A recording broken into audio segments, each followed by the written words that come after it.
דקה אחת לפני שאנחנו מגיעים לקינות המסכם שלנו לערב, דניאל וקנטי, בועז אליך. תצבו! רגע. אנחנו משתלטים על הכנס! אנחנו באנו להשתלט! רגע. חברים, זהו, זה נגמר הסיפור הזה. אנחנו מנפגעי אג'ל השם. אני הבאתי סאונדטרק, תכף זה מתחיל ואתם תראו שזה... חברים, הכנס הוא שלנו מעכשיו, אנחנו נפגעי ווטרפול. אנחנו שקופים, נמאסנו להיות שקופים.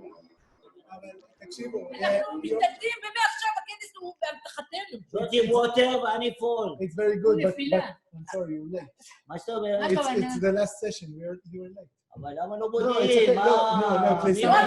לוקח לי זמן להתארגן בבוקר, להשתלט על כנס זה לא פשוט. אני עושה תרגילים, אני עושה מיינדפולנס, אני מוכן. Sorry, Daniel, just few more minutes. וואי, יש לי So wait, I have a proposal. English, let's start. which one? We would like to invite you Watch. to our next main global event that will combine לא בזה טוב. live broadcast and live conference. שיור. And you will be invited. And then... אז אפשר להשתלט עליו. עכשיו תוכלו להשתלט. בשידור החוזר. כן, לא שידור חוזר.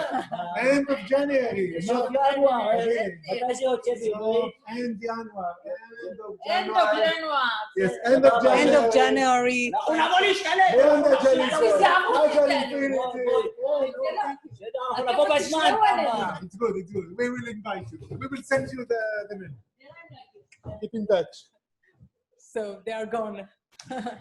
Daniel, I'm sorry for this interrupt. So I'm happy I'm to not sorry. I'm happy to introduce you to the founder and CEO of Actionable Agile, the author of Actionable Agile Metrics for Predictability, and one of the people who worked with Scrum.org to create professional Scrum with Kanban class. And of course, he's planning to be here in Israel in October. I hope the COVID-19 will be able to do that. And he will come here to Israel to teach this class with me. Welcome, Mr. Daniel Vacanti. Hi, good morning, or I guess good afternoon, as the case may be. It's been a long day for you already. Is that right? I mean, It's been a long day. Okay. Well, I'll try to keep this short. So should I just get right into it, or is there anything else we need to talk about first? Excuse me, we couldn't hear you again. Oh, sorry. Should I just get right into it, or is there anything else that we need to talk about? Oh, okay. All right. So afternoon, everybody. As I go through this, I'm going to try and make this as interactive as possible. We'll see how this works. Maybe it does. Maybe it doesn't. But I'll try and I'll try and leave some time at the end of the presentation for questions. But I'm going to probably stop every so often and ask all of you for questions as we go along. So let's try and have a conversation, because like I said, it's been kind of a long day. But let's see if we can make this fun. I don't know. Let me open up let me start my, I guess I'm able to share my screen, yeah? Can everybody see my, is my presentation up? Yep. Okay. I'd like to start this presentation by actually asking everybody to make me a deal, or I guess I'm going to make you a deal. Probably that's probably the better way of saying it. Maybe some of you know about this, maybe you don't. But in America, there's actually this game show called Let's Make a Deal, and it's probably the worst kept secret in all of American game shows that all the best American game shows are actually created by Canadians. So the Let's Make a Deal game show that I really want to talk about was invented by this guy called Monty Hall. He looks like a nice, good Canadian, don't you think? So Monty Hall created this game show, and the audience, if you ever come to America, maybe you have a version of this already, or over there in Israel, I don't know. But if you come to America and you see Let's Make a Deal, you'll see an audience that looks something like this. And the reason they look like this is because the way the game show works is Monty Hall, or whoever the host is, will walk around the studio, and he will randomly pick people to play these games. And so that's why these people dress up in these crazy costumes, is because they want to be selected to play these games. One of the games that I want to explain is a game where Monty Hall, or like I said, whoever the host is, will select one of these participants at random, and he will direct the player to the stage. And on the stage will be 3 closed doors. Now, behind one of the closed doors is a brand new car. Behind each of the other closed doors is a goat. And the objective of the game is very, very, very simple. You pick the door that has the car and you win the car. I assume if you pick the door that has a goat, you get to go home with a goat, but I don't know. I've never really asked that. So I want to show what this looks like. So I'm going to share a different screen here. Hopefully I've got this up. And hopefully everybody can see that.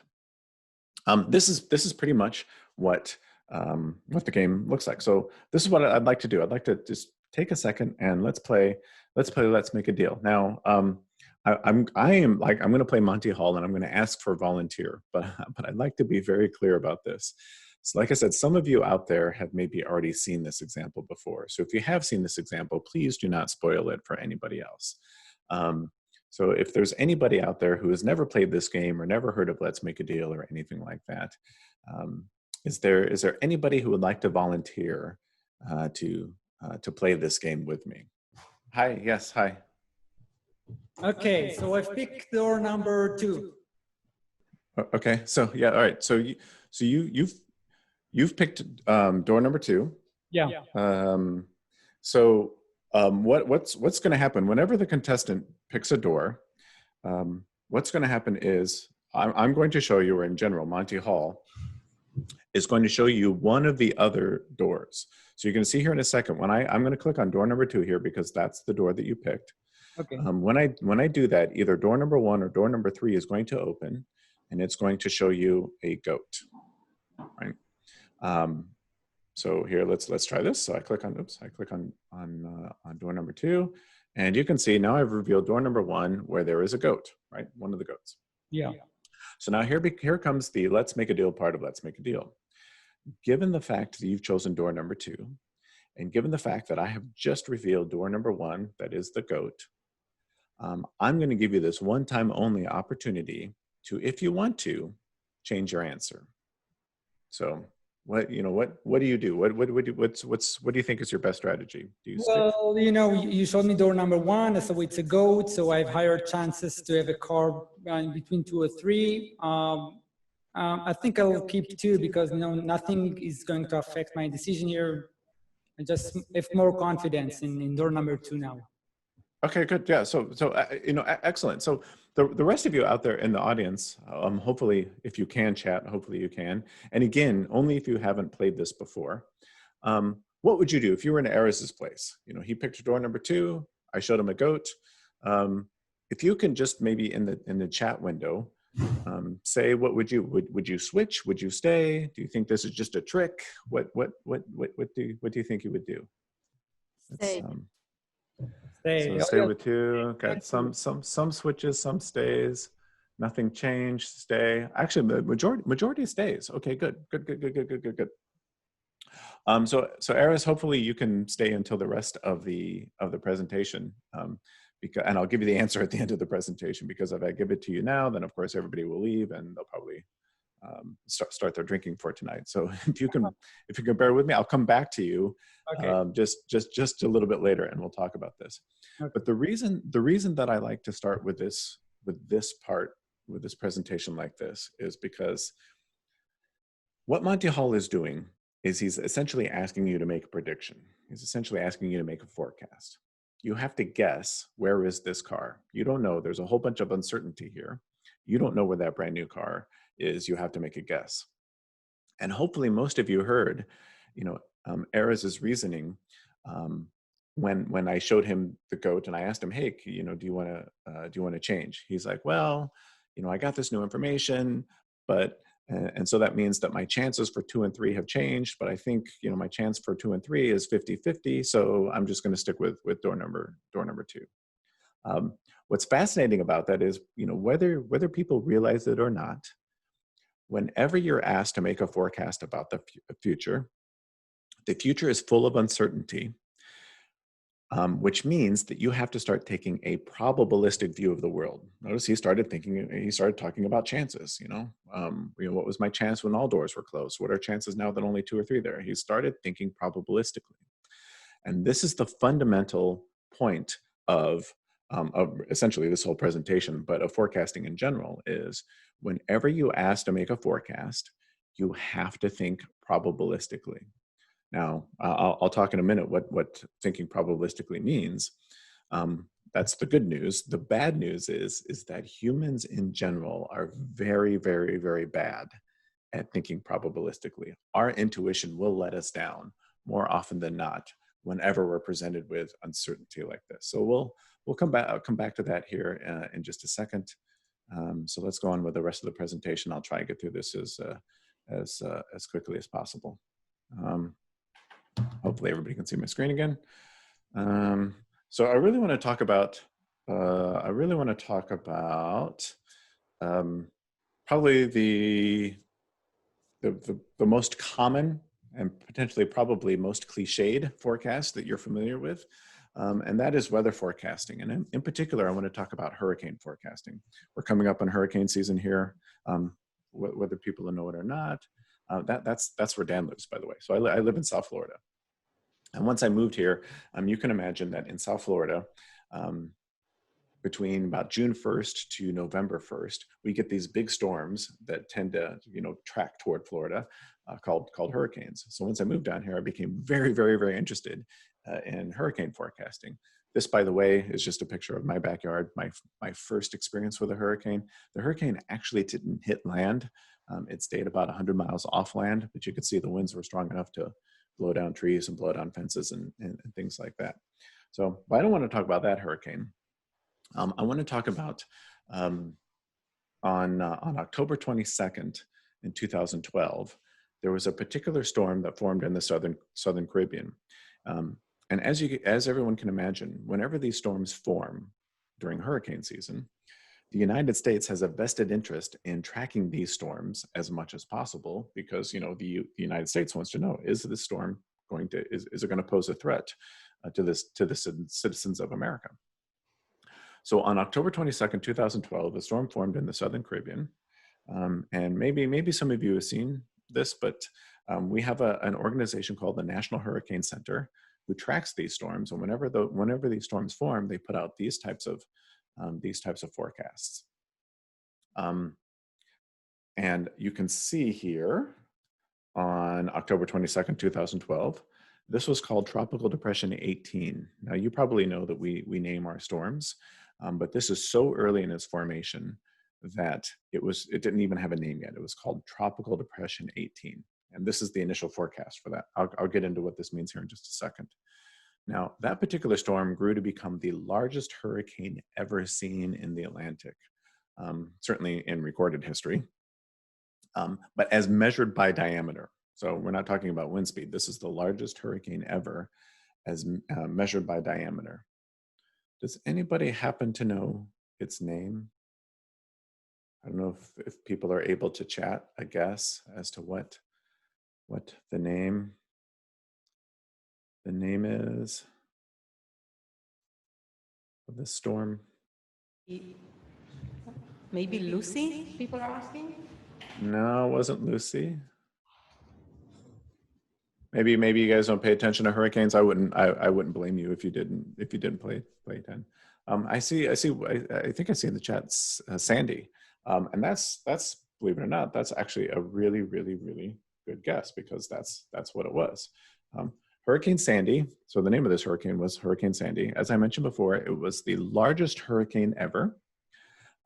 It was the second costliest hurricane in U.S. history. Most people, by the way, when they guess this hurricane, they think it's Katrina. Maybe you've heard of Hurricane Katrina. It got a lot of press, and the reason it got a lot of press is because it caused a lot of damage. But Sandy was actually bigger. But it was the second costliest hurricane in U.S. History.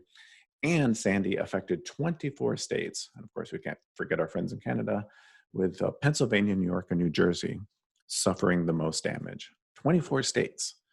Now, normally when hurricanes hit, they affect 2 or 3, maybe 4 states. Sandy affected 24. This thing was huge. Now the question is, would you have predicted any of that? Would you have predicted any of that by looking at this picture? My guess is probably not. So let's talk about a little. Oh, there's one. I guess there's one other thing that I should mention about Sandy, and that is there was surprising, given all those statistics I just showed you, right? Largest hurricane ever, hit 24 states. You would probably expect there to be a lot of casualties, but with Sandy, there was surprisingly little loss of life. Now, of course, any loss of life is tragic, but compared to what it could have been or should have been, Sandy was relatively benign. So the question becomes, what does the National Hurricane Center know that we don't when it comes to forecasting? Because they obviously did a pretty good job here. The first thing I want to talk about is what's going on in this picture. And maybe to speed things up, I'll just kind of go through this very, very quickly. What about that cone? Hopefully everybody probably noticed right there in the center of that picture is this white cone. Most people think that cone represents kind of the size of the storm or the projected damage area or whatever, but it really doesn't. What that cone really represents is given up here in this and the text in this black box. I don't know if everybody can see that, so I'm going to blow it up. What that cone represents the probable path of the storm center. So it's not the whole storm. They're just giving a probable path of the storm center, but it does not show the size of the storm. Hazardous conditions can occur outside of the cone. As I showed you in that earlier picture, you get hazardous conditions way, because these storms are huge. You get hazardous conditions way outside of that. But all this cone is showing you is that, let me go back up this way, is the projected path of the storm center. It says it can go anywhere within these white boundaries. But notice that word probable, and that's my emphasis, by the way. Notice the word probable. The question becomes, well, what do they mean by probable? Here's this whole idea of thinking probabilistically again. What does probable mean? Remember, we're talking about life and death here with hurricanes. And it turns out when the National Hurricane Center says probable, what they're saying is there is a 60 to 70% chance the storm will be located within that cone. Now, to be honest with you, when I first read this 60 to 70%, to me, that didn't sound very high, right? When they say probable, because like I said, I want to know, is my house going to get destroyed? Are my loved ones in danger, right? I want to know, I want to have a lot more certainty than 60 to 70%. But if you think about it, 60 to 70% is actually very, very, very, very, very good. Because think about all the variables that they have to deal with. The hurricane, what's the temperature of the water that it's going over? Is it going to interact with land? Is wind speed or direction going to change? Are there other storms in the area, right? The variables in this equation are extremely, extremely complex. In fact, if you were to think about it, if I wanted 100% certainty, because that's essentially what I was looking for as a customer, that's what I was looking for, 100% certainty. Think about what that cone would look like for 100% certainty. The cone would essentially be Earth, right? Because of all those variables that we have to, all that uncertainty we have to take into case. So there is no such thing, whenever you're talking about forecasting, whenever you're talking about making a prediction, there's no such thing as 100%. And what I mean by 100% is determinate. There's no deterministic thinking here. There's no determinism at all. You can't think deterministically. You have to think probabilistically. It's really honest. It's really, really hard to explain what thinking probabilistically mean, but I think this slide hopefully does it. This definition really does it. That's acknowledging that there is more than one possible future outcome. So if we think back to the Monty Hall problem that I just showed you right at the beginning, right? When I first put out, there were 3 closed doors. That car could be behind any one of those 3 closed doors. So in that example, there were 3 possible future outcomes, behind door number 1, door number 2, door number 3. With hurricanes, there are, thousands or tens of thousands or whatever possible future outcomes. And this is an example of a picture that kind of shows what those possible paths, what those possible future outcomes are. So a lot of you probably know when they're forecasting hurricanes, they run a whole bunch of simulations to try and figure out what are those possible paths. They don't just do one forecast, they do thousands of forecasts. And by combining all thousands of those forecasts, each one of these lines representing one of those, runs of the model. Here's another good example of that. By combining all of those paths, that's how they come up with that cone. That's how they know there's a 60 to 70% chance of all the future possible outcomes. There's a 60 to 70% chance that it's going to be within this cone. You can see in this example, you see how the models agree, very, very, they're in very, very high agreement early on, but then as it goes later on, they spread out all over the place. We don't really know what's happening. So that brings me to my next question is, does everybody think this is the only forecast the National Hurricane Center made? Think about a project that you're on before a project kicks off. Do you only do one plan? Do you say, okay, we've done all our estimating, we've done all our planning, and that's it. Hey, that's the plan. We're going to work to the plan or whatever. Do you think this was the only forecast that the National Hurricane Center made? Hopefully you probably know, of course not. So what the National Hurricane Center does is they update their forecasts, every several hours.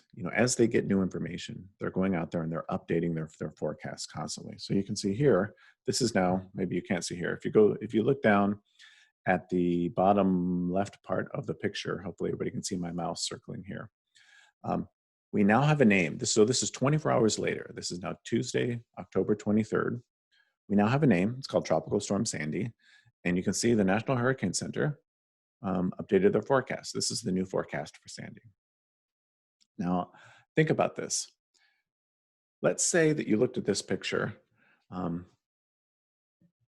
and this was the only forecast that the National Hurricane Center made, right? Imagine you're looking here and this is the only forecast that the National Hurricane Center made. How would you feel if you lived in New Jersey, Pennsylvania, or New York? And, for those of you who don't know, they're up over here somewhere. You're probably feeling pretty good about life right now because you can see it looks like that hurricane is kind of tailing off. It's going to go off into the Atlantic. You're thinking, no problem, this weekend I'm probably going to have a barbecue, go to the beach, whatever, right? This is what Sandy looked like 1 week later. And see how big that thing is. You can't even see New York, New Jersey, or Pennsylvania. They're right in here somewhere. You can't even see them because they're getting nailed by this storm. Unfortunately, they were getting nailed by the storm. So the National Hurricane Center updates their forecasts constantly as they get new information. This is probably my favorite slide in the whole on the whole presentation. And this is a time lapse of all those forecast pictures I just showed you. This is a time lapse of all those images put together. And you can see how it looks like Sandy's going to go off into the Atlantic and then takes that sharp left turn and just nails the United States. But that's what I really mean by continuous forecasting. We're going to get into continuous forecasting here in just a bit, something that you all will need to do. The last thing that I want to talk about in this picture is look at the time range. You can see it starts on Monday and goes out until Thursday. So they're really only forecasting about 4 days ahead, 3 to 4 days ahead. And your question might be, well, 3 or 4 days, why can't they do 3 or 4 weeks or 3 or 4 months? Why, 3 or 4 days, that doesn't seem like much. And again, the same problem arises is because this is so complex, because because there's so many variables, that anything much longer than 3 or 4 days and the cone would have to be so big as to be unusable. We're starting to approach that Earth problem, right? So let's just revisit. So think about this, because I'm sure most of you have to do forecasting, and we'll talk about what forecasting you do here in just a second. But when you're giving a forecast, are these things, the things that the National Hurricane Center do, are you doing? Are you thinking probabilistically and not deterministically? Are you communicating your forecast in terms of a probability? Or your customers assume that there's kind of a 100% chance. Whatever you tell me, there's a 100% chance. Are you constantly updating your forecast as you get more information? As you get more information about requirements, as you get more information about throughput, as you get more information about complexity, whatever. Are you updating your forecast when you get that information? And in general, do you favor shorter term forecasts over longer term ones? This is not to say that you can't forecast long term, but what it is saying is you can't be upset if you do a long-term plan or a long-term forecast and that plan has to change because so many other things change. And this is why shorter term forecasts in general are more accurate than longer term ones. Hopefully none of this is rocket science here, right? This should not be surprising to any of you. So now the question becomes, well, how do we apply these principles to our work? You know, what forecasts are we forced to make in our daily lives? And probably the most important question that you need to answer for your customers is the question of when will it be done? Right? Whenever your customers ask when will it be done, they're asking you to make a forecast, right? That they're demanding a forecast. So when they ask when will it be done, the form of the answer that they're looking for, generally speaking, is a date or a number of days. They're not looking for story points, right? They're not looking for ideal developer days, right? They're looking for a specific date or a number of days. It's even worse than that because the date that they want communicated or the number of days that they want communicated is generally speaking going to be in terms of elapsed time. And what I mean by that is, you know, here in America anyway, if it's December 1st and we communicate a forecast, hey, this thing's going to be done in 30 days.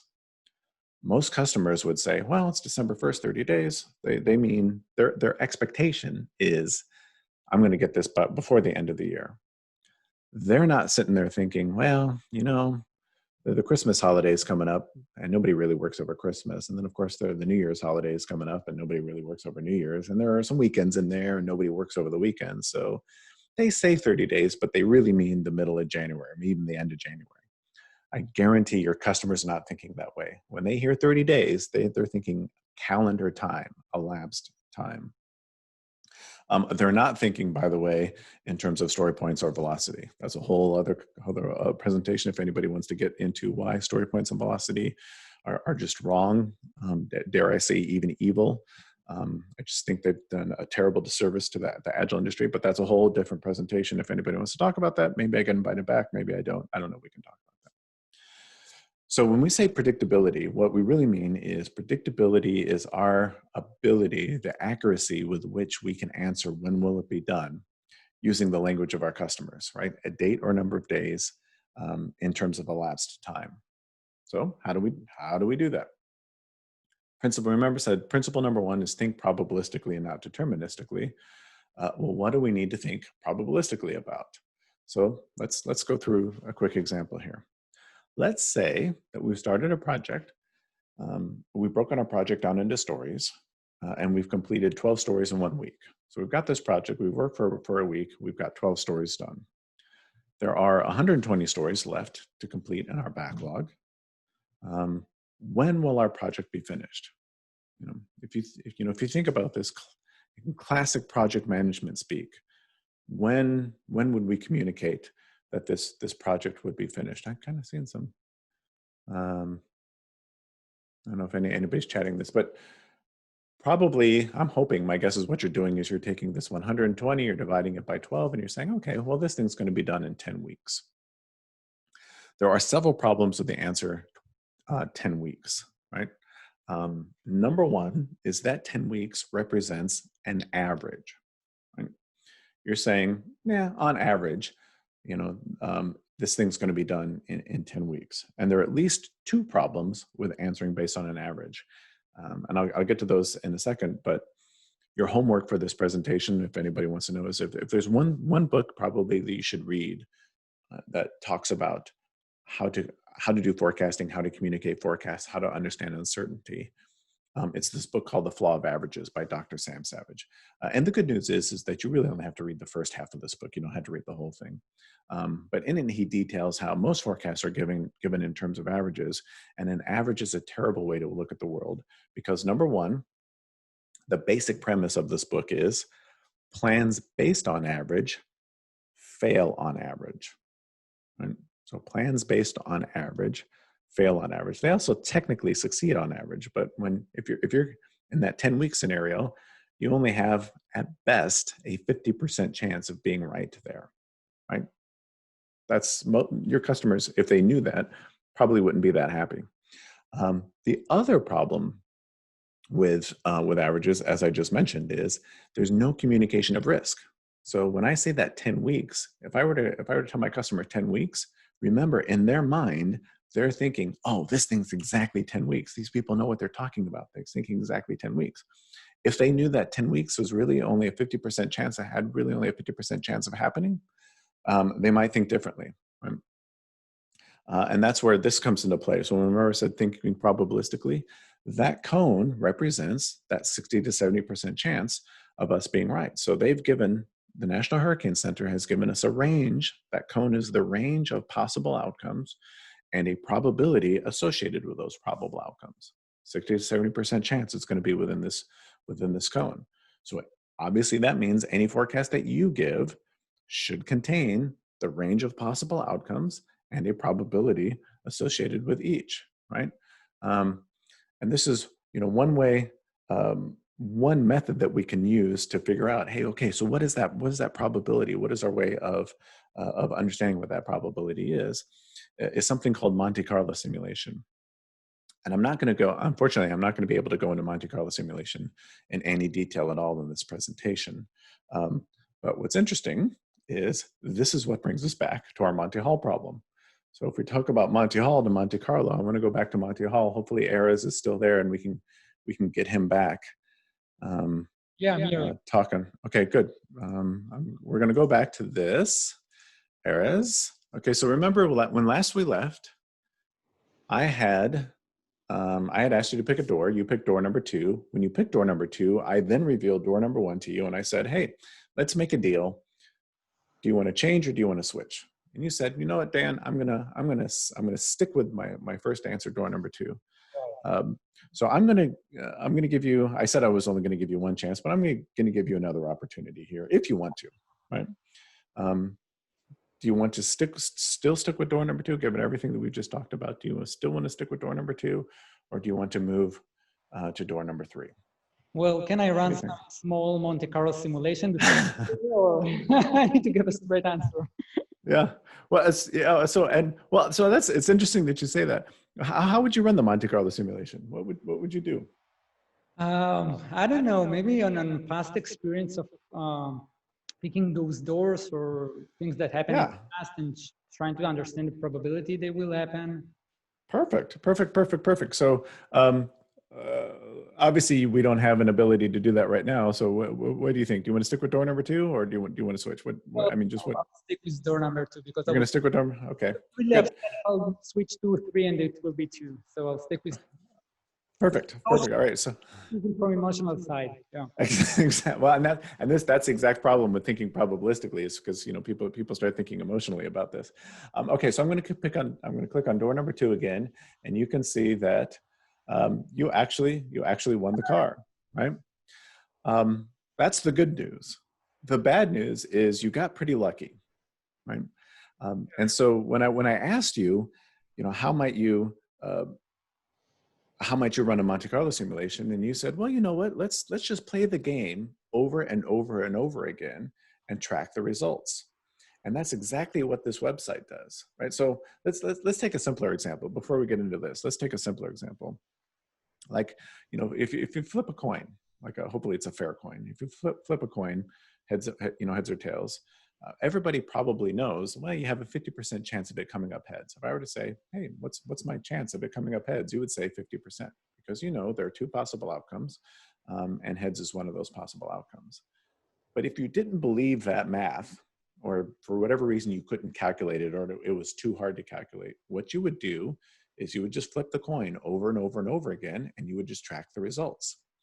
And that's exactly what this website does, is we play the game over and over and over again, and you can see that the contestants who switched actually won 60% of the time. The contestants who didn't switch won 40% of the time. So given this kind of what this is, and this is essentially what a Monte Carlo simulation is. You just play whatever you're trying to do over and over and over again and track the results. What this is telling us, what these results are telling us, is you have, almost, 2 times as much chance of winning if you switch than if you don't switch. Now, there's all kinds of reasons why, and if we have time at the end and anybody wants to know why, I can explain why this is. But again, don't necessarily take my word for it. This is what Monte Carlo simulation is out there for you to do. Don't believe me, but hopefully you can believe the math. And you will see that if you're ever lucky enough to get on Let's Make a Deal, and you're presented this case, you're going to want to switch, then not switch. So let me get back to this. So that's in a nutshell. Oops, I want to share my screen and it's not sharing. So that's in a nutshell what Monte Carlo simulation is. Like I said, I can hopefully explain that maybe just in a little detail a little bit later. And so the thing is, you're going to want to do the same thing for your project. And you're going to use something called throughput. And again, if we have time at the end, anybody wants to see it, I can kind of show you how you do that, but it's a little bit involved and I want to make sure that I get through this presentation as quickly as possible. So that's number one, think probabilistically, not deterministically. There are a whole bunch of methods out there for us to think probabilistically. Monte Carlo is one of them. And I just kind of showed you with the Monty Hall example, kind of what Monte Carlo is. You just run something over and over and over again, and it tells you what the answer is. Principle number two is you need to update your forecasts when you get more information. So I can't tell you how many companies I go to, how many teams I go to, they come up with a plan, at the beginning of a project. They're like, well, that's because that's the plan. We got to work the plan. And, we spent so much time putting the plan together that, that's the plan. And unlike the National Hurricane Center, who recognizes that things are constantly changing, and it would be silly to at least, when things change, to not at least incorporate that new information, into your model. That's this whole thing. So in your project, like I said, as you discover new requirements, as your requirements change, as your maybe the people on the team change, maybe whatever change, COVID-19, a perfect example. We went from being, completely co-located to now everybody is working remotely. That changes things. And so obviously that means that we need to reforecast. This is something that I like to call continuous forecasting. That's a hashtag I'm trying to get trending on Twitter, but I really can't seem to make it happen. So if anybody wants to help me out, please do. But this is that idea is when we get that new information, we update our forecast. And this is the beauty of the Monte Carlo simulation is it's so easy to update a Monte Carlo simulation when we get new information. It takes literally seconds to be able to do that. For any football fans out there, I don't know how many football fans there are, but there are websites that you can go to. Unfortunately, the European Championships are supposed to be being played right now, but they got postponed. But in the last World Cup, there are websites that you can go out there that while the game is being played, you can see the percentage chance of each team winning, how it changes over time. Now, what's interesting in this particular example is you can see just after halftime, what caused this steep spike in Japan's chance of winning was, as you can imagine, they scored a goal. And then just a little bit later, they scored another goal. And as the game continued to go on, their chances continued to increase until Belgium scored a goal, and then Belgium scored another goal. And then, of course, Belgium scored their last goal right before full time and won. But you can see how, this is an excellent example of continuous forecasting. This is a dashboard for a company that I work for. This is continuous forecasting in action, by the way. You can see these are all the teams that they have, and each team has one or more releases. And what they're doing is exactly what I just explained right now. They're like, hey, or earlier, they have a code freeze date for that project. They have a number of stories remaining with that information and historical data about how they've performed. They can figure out, well, what's our 85% completion date, or what's our completion likelihood given this code freeze date. And you can see, and they color them red, yellow, and green. And this data, they happen to use Jira. Excuse me. This data is pulled from Jira every 15 minutes or so. And this dashboard is updated. And so, as these percentages change, the conversation isn't, well, you know, hey, look, you can see this hiring integration team has a 37% chance of finishing. The conversation isn't, wow, this hiring integration team, wow, they must just really suck. You know, hey, what are we going to, you know, why are they so bad? That's not the conversation. The conversation's more around what changed, right? You know, what changed? Like, has the path of the hurricane changed? And what can we do to get it back on track? You know, can we hopefully cut scope, or do we need to change the date, or do we need to, God forbid, work overtime? Do we need to, God forbid, add people? Do we need to, even more, God forbid, work overtime and add people, right? But the beauty of this Monte Carlo approach is that it gives us this signal so early because we're doing continuous forecasting, that it hopefully gives us an opportunity to change before things get too bad, just like in the hurricane example, right? And then, of course, principle number 3, shorter term forecasts are better than longer term ones. For you Scrum fans out there, I would argue this is the whole reason that Scrum exists, is because, you know, the inventors of Scrum, Ken and Jeff, and hopefully practitioners of Scrum, understand that, you know, back in the old waterfall days when we were trying to put together a plan for, you know, 12 months, 18 months, 24 months out, that's just ridiculous in our world. That's just, for lack of a better word, stupid. And so what Scrum came along and said, you know what, given the complexity that we're dealing with here, the best that we can probably hope for is a forecast in the range of 30 days or less. Right? Anything more than that, and we're just asking for trouble. It's the whole reason Scrum exists. And then, of course, Kanban kind of takes that to an extreme, and they're trying to, you know, in Kanban, you're trying to do, again, more kind of continuous type forecasting. But, you know, any agile practice that you pick understands this principle. So, well, with the exception of PI planning, but that's a whole other thing, because I think we've actually started sliding backward there. But again, this is something that should be conversation that should be had over beers. And this is the point of the National Hurricane Forecast. You can see encapsulated in this one picture are all those principles, right? Thinking probabilistically. You know, this picture is updated continuously, you know, and they favor shorter term forecast over longer term ones. I'm going to skip this for the sake of simplicity and brevity. We'll skip all that because we don't have time. So to sum up, we need some data to be able to run things like Monte Carlo simulation. We need some data that we can use to do that. And so it turns out the data is very, very simple. If you track nothing else, you track the date that something starts and the date that something finishes. From that data, we can get what's called a historical throughput, how much stuff that we're finishing per unit of time. And from that data, we can run a Monte Carlo simulation to come up with a range of possible outcomes, just like in the hurricane. Again, always communicate your forecast in terms of a range and a probability. That's what probabilistic thinking is all about.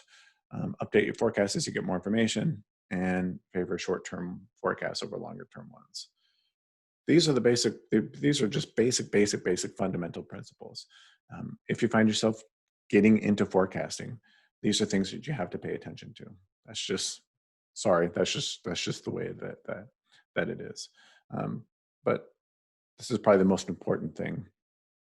You can have the best mathematical techniques, you can be the best forecaster in the world, but nothing really matters unless you take some action. So when the hurricane says, hey, it's this, National Hurricane Center says, hey, this thing is going to slam into New York, you know, you can't, if you're sitting in New York, you can't say, hey, but a week ago, you guys said it was going to go off into the Atlantic. You can't sit there and cry about that, right? Things have changed.